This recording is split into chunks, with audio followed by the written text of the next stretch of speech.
Good morning everyone. তো সকাল সকাল উঠে পড়লাম। তো প্রথমেই আমার যেই কাজটা বিছানাটা গুছিয়ে নেওয়া। বিছানা নোংরা থাকলে আমার একদমই ভালো লাগে না। তো তাড়াতাড়ি ফ্রেশ হয়ে নিলাম।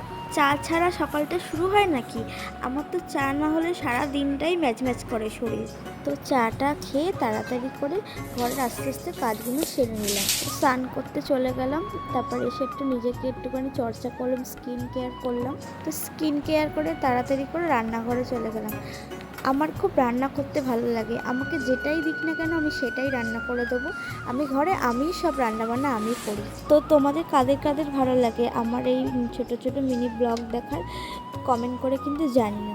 আজকে আমি রান্না করছিলাম ভোলা মাছের ঝাল, আর এদিকে আলু উচ্ছে ভাজা।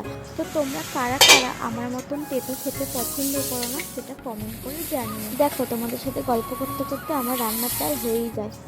আর আমার হাতের রান্না সবথেকে বেশি পছন্দ করে আমার মা, কিন্তু মার হাতের রান্না আমি সবথেকে বেশি পছন্দ। তো মার হাতের রান্না তো তুলনাই হয় না, ওই জন্য মার হাতের রান্না সবাই পছন্দ করে। আমার এই মিনি ব্লগটা ভালো লাগলে লাইক, কমেন্ট অ্যান্ড সাবস্ক্রাইব করে দিও।